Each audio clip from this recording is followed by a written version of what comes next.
Kris Krohn with REI TV. Today we're going to talk about the absolute best time to sell a house. So when is the best time to sell a property? Well, the truth is it depends. If you bought it the right way, then any time should be the right time.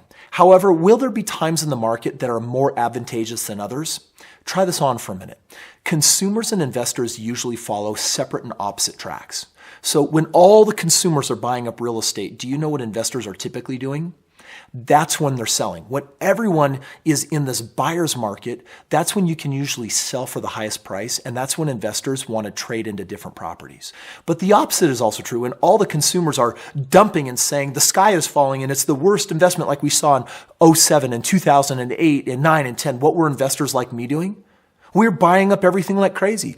Warren Buffett, he had his own hedge fund at the time that was buying up 30, 40,000 homes per year into the markets that actually were totally decimated. So best time to sell a home is really at a market high before it falls out is when you're going to really cash in on top dollar. But if your strategy requires that, then you may have in fact the wrong strategy.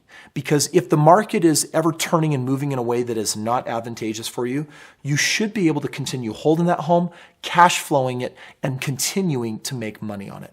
This is one of the reasons why one of my many rules in real estate is that I buy it below the median. Why do I do that on my short-term buy and holds? Because if the market ever turns against me, I'm going to keep on cash flowing that property. And those lower priced homes, they don't lose value like $1 million or a $500,000 home does. So Warren Buffett has this principle, right? He calls it the margin of risk. And really, when you talk about the best time to buy and sell a house, I want to draw attention to how Warren Buffett has become a multi-billionaire and one of the greatest philanthropists of our day and age, all based on a very simple principle you may have heard called buy low, sell high.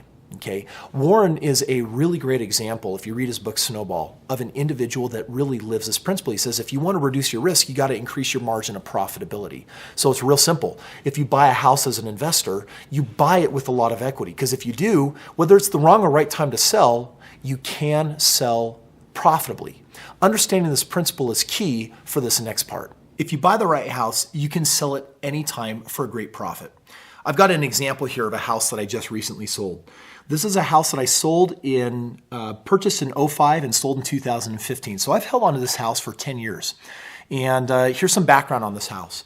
I actually leveraged a partner's money and a partner's credit to buy this house. So how much money was I into this deal? I wasn't in it at all. And I used my staff and my team, and we basically lined it up. Now, I have here the HUD. This is actually the closing documents on selling this house, where I received, as you can see here, a $38,986 check. But here's the summary on the spread that I want to point out.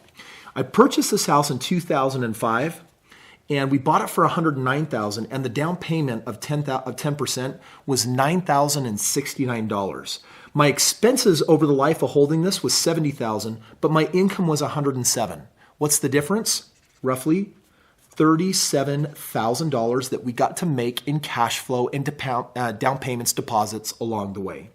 Then when we sold the house, we collected a check for $28,000 that me and my partner got to split after I paid back my partner the $9,000 that he put in. So he put in the money, he got paid back. So basically there's $28,000 of profits to split. There's $37,000 that was made along the way. 37 and 28 is roughly $65,000. Okay, so this tiny little house, 4-bedroom, 1.5 bath, did a good job taking care of me. Now let's just for a moment take a look at the ROI. I could have sold this house at any time, but why did I sell it now? Well, it's been a cash cow. The little bit out, how do I know it's a cash cow? For a moment, take a look at the ROI. We put in $9,000, but look at what we got out, $65,000. That's a 720% increase. Now, divide that over holding the home for 10 years, and that is 72% a year on your money. Now, my business partner and I made 72% a year based on whose money? His money. He and I get to split that ROI, 36% to each. But let me ask you, if I put no money in, what is my real net ROI? It's infinite. Think about it. I didn't put anything in, but I got all of that money coming back out to me. So this is an example of, I could have sold this house at any time. It's been cash flow cowing. Why did I really sell it? Because the market was right. What do you do when the market's wrong? Just keep making money and keep cash flowing. When you do real estate the right way, it can always be a great time to buy, hold, or sell, which is why I love short-term buy and hold strategies, because I get to make my money along the way. I hope you've enjoyed today's video on the best time to sell your house. Put some comments below. We'd love to respond and give you the help that you need as we work on turning you into a brilliant, bright, and successful real estate investor.